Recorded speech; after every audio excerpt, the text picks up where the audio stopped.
Hello once again. Business Live is brought to you by EcoBank, the Pan-African Bank. In our first story tonight, the Ghana Union of Traders Association has been outlining some solutions to the prevailing fuel price hikes in recent times. President of the association, Dr. Joseph Obeng, says government must, as a matter of urgency, step in to eliminate the monopoly associated with the distribution of petroleum. He blames the price hikes on bulk oil distributors. I think there's a gap, which I think if the government come in and then do the bulk of the importation, maybe through oil, it will suppress the profit that the oil distributors are making. Because the whole thing is about the profit. And then the government should come in and then probably with the rebuilding of the Tema oil refinery or reoperationalizing it, it will bring the prices down. Other than that, if we leave this thing to the oil traders and all that, how are we going to also do to even curtail their profit and all that? Have you thought of that? Because whilst we are normally crying, they are reaping all the benefits and all that. Have you gone into that gap and see? Otherwise, if you cannot suppress it, then we have to find a way to bring competition to them so that the prices naturally will come down. I think that's where the solution is. There's a huge gap in trading. And then the government should come in and then bring a policy either by way of refining the crude oil, the price will be naturally down, and then to suppress the prices.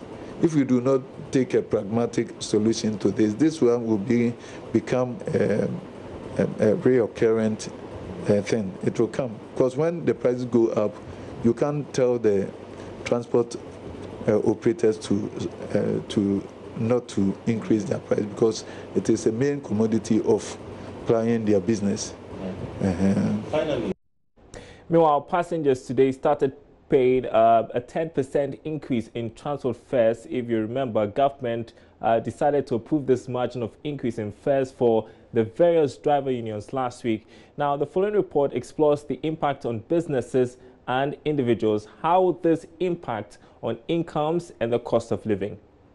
The proposed adjustment would affect all categories of transport services by the various driver unions in the country, like intracity buses, popularly known as trotro, intercity long buses, and shared taxis. So if you patronize a shared taxi to work, which was costing you about 5 cedis, 40 pesos, you now are required to pay 6 cedis. This would translate into 30 cedis for the week. For the intercity buses, popularly known as trotro, if you were paying 3 cedis, 50 pesos to work, you would now be paying 3 cedis, 90 pesos. So if you were spending about 17 cedis every week, your budget now stands at 20 cedis, translating into about 80 cedis a month. With this development, if there isn't any adjustment in your salary to make up for this increase, then there has to be some expenditure cuts to help deal with this challenge. This would obviously lead to marginal increase in the cost of living going up on the basis that other actors in the economy don't increase their prices as a result of this development. For some industries and businesses, it might be difficult to absorb this increase in transport fares, which would lead to cost of production going up, a development that will result in them passing on that cost to the consumer. You're watching Business Live. Now, President of the Ghana South Africa Business Chamber, Ashley Riz, says the doors of South Africa are open for business. The assurance comes as the Chamber, in partnership with the Ghana Investment Promotion Center and the Trade Ministry, prepares for a trade mission to South Africa in 3 weeks' time. The mission is expected to expose Ghanaian businesses to opportunities and foster close economic ties. Here's Ashley Riz with more. Right, so this trade mission is going to be running from it's going to be 8 days. It's going to be running from the 20th to the 28th of June. And we're going to be focusing on 3 sectors, which is agriculture, tourism and hospitality, and the services sector. We'll be visiting two areas. The first area we're going to be visiting is in Mpumalanga, where we'll be spending some time in Nelspruit. The area is very conducive for agriculture, where they grow lots of crops, lots of citrus, lots of fruits as well, nuts. So we're spending 2 days there, and then after that, then we're going to go through to Gauteng and spend the rest of the time in Johannesburg. In both of the provinces, we will have seminars arranged. We will have B2Bs, as Mr. Grant said, organised specifically for the companies that are going down, so we can partner them with the right business people and the right investors. Also in Johannesburg, at the same time, there's the CITEX, which is the South African International Trade Expo, which is actually one of the largest trade expos on the continent, from about 36 different countries. So the delegation will also be attending that. If your company or business or investment that you're looking for falls into one of those 3 sectors, then by all means apply and come and join. So we do have quite a number that have already committed to coming. So if you want to come along, please try and sign up as soon as possible. The deadline is the 8th of June. The Securities and Exchange Commission has indicated that it could soon join the Bank of Ghana to take some action against gold buying firm Menzgold. There are fresh revelations that the company's dealings could be likened to derivatives trading, which requires approval from the Securities and Exchange Commission. Here's more on what the capital market regulator had to say on this development. The Minerals Commission and Lands Commission have all told Joy Business that the license given to Menzgold only allows them to buy and export gold. However, checks by Joy Business indicates the company might be engaged in some sort of derivatives trading, which should be licensed by the capital market regulator, the Security and Exchange Commission. But its Director General, Reverend Daniel Ogbami, says it has not given the company its blessings. No. Menzgold doesn't have a license from SEC, and I think we have put out a notice to that effect because we had some people asking about Menzgold, and we did say that they don't have a license from SEC. They have a license from, I believe, Minerals Commission. I don't think they have a license from the central bank. But as I can tell you that SEC hasn't issued any license to Menzgold. And I also know that the operations are being looked at, and I believe at the right time the necessary directives will be given. Now, this development could spell trouble for the firm, but Menzgold, on the other hand, has insisted that they are not taking deposits as it's being put out by the Bank of Ghana. Persons close to the company have maintained since Bank of Ghana gave the public warning, they have tried several times to engage Central Bank to get the issue resolved, but there has not been any response from the regulator. Meanwhile, the Securities and Exchange Commission boss says the proposed new minimum capital requirement for the capital market would be announced before the end of the year. According to Reverend Ogbami Tete, even though his outfit has written to companies on the proposed levels, some companies are asking for reconsideration, hence the need to address such concerns first. We already have given notice that we are going to increase it. We already shared with the market some proposals, and the market came back to us to ask for a revision of the proposals. We have taken a look and we have done some revisions, and we are doing further consultations with the necessary stakeholders. And we want to believe that once we are set, we'll be able to announce. I wouldn't want to put out any date because I've already indicated some dates that we're not able to go by. But we have to consult. Before you issue the new levels, you need to do a broad-based consultation. So we're in a process. I believe that sooner than later, the markets will get to know what the levels are. So hopefully before end of this year? Oh, absolutely, before the end of this year. We are still staying with the capital market. Chief Executive of Databank, Daimensa, is optimistic of some exciting times for the stock market following MTN's initial public offering. The telecoms giant is giving out 35% of the business to raise 3.47 billion Ghana cedis. It's believed that if MTN finally lists, it would improve the value of the stock exchange and attract more firms. This is the view shared by the Databank boss, Mr. Daimensa. Well, I'm at Databank. My research team tells me that it is a buy. So, I mean, we always have either sell, buy, hold. But the research team tells me it's a buy. And I really have faith and believe in my research team. So once they tell me it's a buy, it's a good buy. And it's good for the stock exchange. It's good for Ghana's economy. Our stock exchange has been too quiet for too long. And I'm extremely excited that such a giant like MTN has finally landed on the stock exchange. It's just that its market capitalization, I think, is going to be very, very huge. So once MTN sneezes on the market will shift. It will shake. It's just like what Safaricom does to the Kenya Stock Exchange. Once Safaricom sneezes, the whole market shakes. That's where I think I have a bit of an issue. But it's fine. I'm very happy about it. What of the timing they are giving from 31st, from May I think, to I think it's long enough. It's probably even too long. I mean, if you're going to buy, you should be ready by now. They've announced that they were going to come to market more than a year ago. It's been a very long time. So I think it's more than enough time. Ghana ranked third in the first edition of the African Sovereign Wealth Fund Index, polling 62%. The country came behind Nigeria and Rwanda, which were first in that order with 62.49 and 62.24% respectively. There's more in this report. The index, which was launched last Friday in Accra, examined the size, governance and disclosure, source of funding, as well as domestic investment mandates of sovereign wealth funds on the African continent. Ghana ranked third with an overall score of about 62%. The country beat countries like Angola with 56.57%, Morocco with 38.92%, and Gabon with 47.17%. Nigeria, however, stole the top spot with a score of 62.49%, followed by Rwanda in second place with a score of 62.24%. The report also examined the existing 12 sovereign wealth funds on the continent with total assets of $89 billion. Speaking to Joy Business, managing partner of Confidence Advisory Group, Michael Cotto, who put together the report, described Ghana's sovereign wealth funds as fairly young with more room for improvement. And the three funds together are still fairly young compared to sovereign wealth funds from other parts of the world.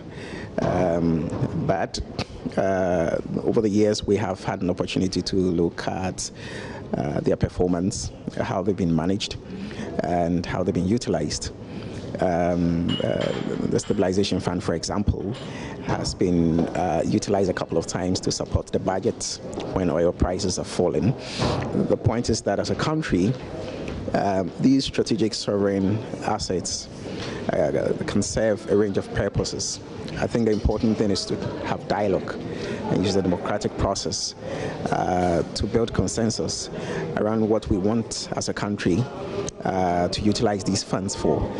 The important thing is always to look at the strategic goals that define the mandate for these funds. A sovereign wealth fund refers to a state-owned investment fund used for stabilization of the economy, for infrastructural development, and for savings for the future generations. Ghana's sovereign wealth fund consists of the Ghana Petroleum Funds, established in 2011 to target economic stabilization, infrastructure development, and savings for future generations.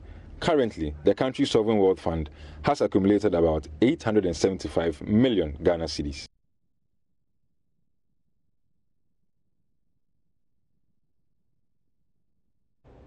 Oil now, and the Ghana National Petroleum Corporation last week entered into a 12-year agreement with a Russian firm, Rosneft, for the supply of natural gas to Ghana.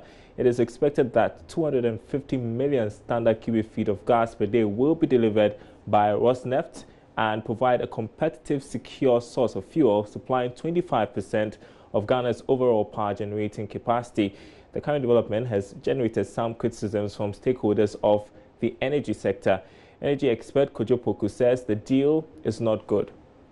This whole idea of going outside the country, especially GMPC, who partners almost all our offshore developers and knows the excess gas capacity that as a country we have coming into 2018, 2019, is mind-boggling why they would go and sign a 12-year agreement with a company in Russia to bring us gas that we already have excess of. Now, let me give you a background to all this.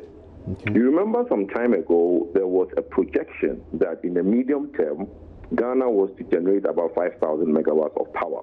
Sure. Now, in that calculation of 5,000 to realize 5,000 megawatts of power, the technocrats decided that the short-term to medium-term gas available to us as a country would not be able to service this 5,000 megawatts projection. So that is when the FSRU floating storage and regasification unit thing came about.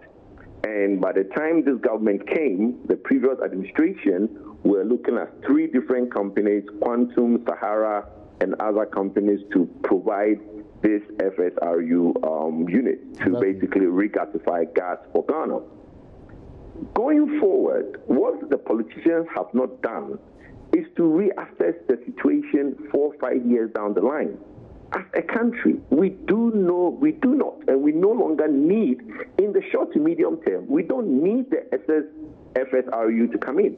Because if you look at Sankofa coming on stream, and you look at all the other gases that we have with the existing productions that we have, the generation that we have in Ghana now is far below 2,500. And we have excess of generation that nobody is using. So as we speak, we have over 2,500 megawatts of power that we can't even use. So we have excess generation and nobody's using it. So for you to now go and bring in extra gas to come and generate more power, for who to use? Well, still on energy matters, Director of Renewable Energy at the Council for Scientific and Industrial Research, Dr. Francis Boateng has called on government to create an enabling environment for the implementation of the feed-in tariff scheme, which will reduce the cost of solar energy for consumers. He made the call at a solar energy workshop organized by energy companies in Accra. It was to train PV installers to help integrate new techniques in their day-to-day activities. The average Ghanaian is unable to adopt renewable energy technology in their homes and businesses because of the huge cost associated. The 4-day workshop saw service providers Tino Solutions train about 40 Ghanaian technicians in the installation of solar energy. Director of Renewable Energy at CSIR, Institute of Industrial Research, Dr. Francis Boateng called on government to create an enabling environment for the implementation of the feed-in tariff scheme, which would help reduce cost of solar energy for consumers. It's all about the right policies.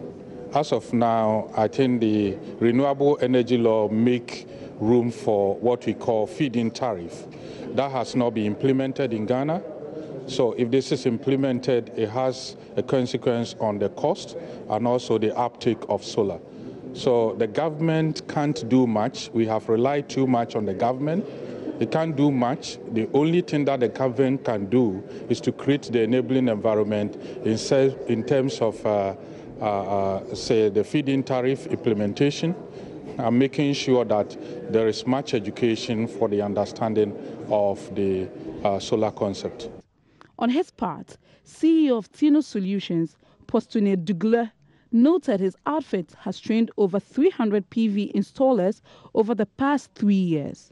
So the whole idea is to provide the necessary skills to the technicians who will do in itself, provide quality assessment, quality installations to bring some level of confidence to customers and consumers.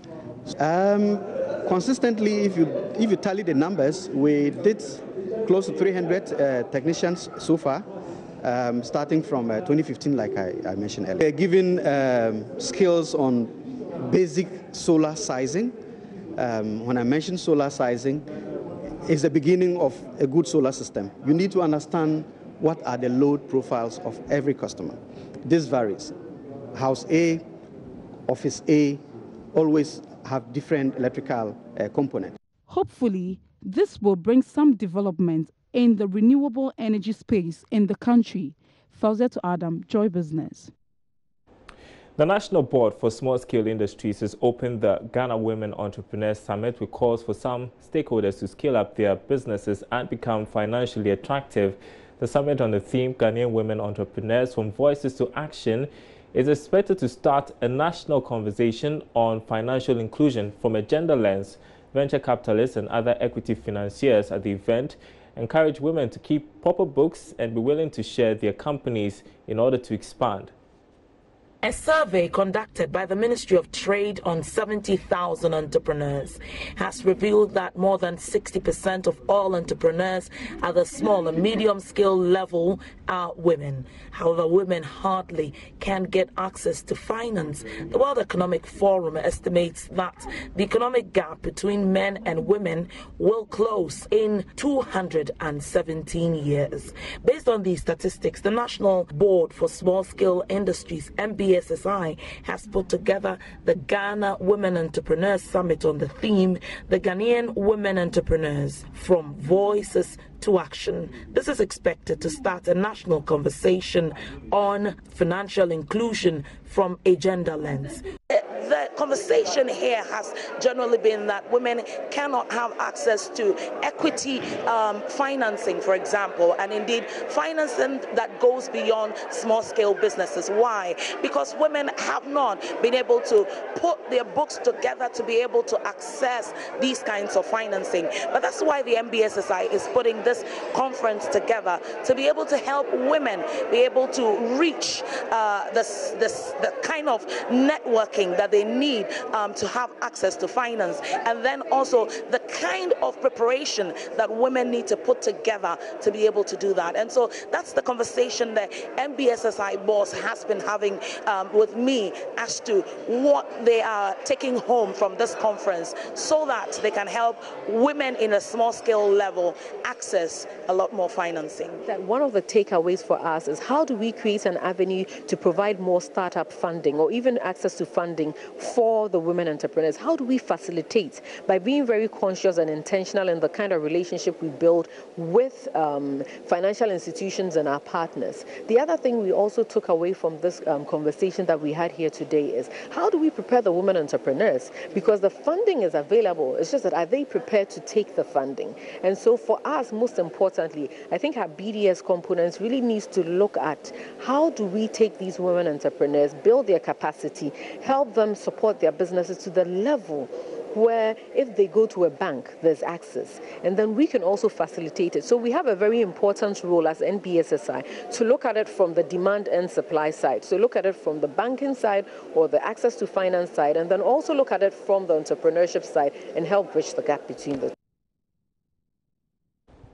Time to bring you our interview of the day, and the Ghana Insurance Association has given a facelift to its Complaint Management and Advice Bureau. This bureau was set up to address concerns of aggrieved policyholders who had claims settlement issues with their respective insurers. According to the GIA, the refurbishment has become necessary to ensure that claims are paid promptly. Aretha Duku is president of the association.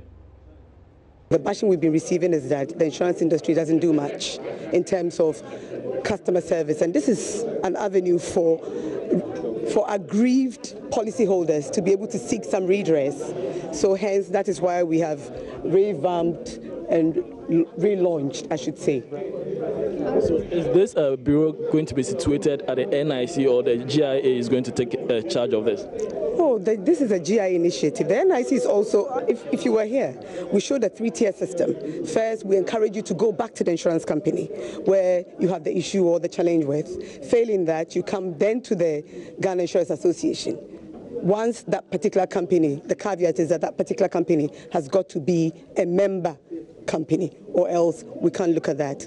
Now, failing that, again, if we're unable to resolve it at that level, it comes back to the Commission.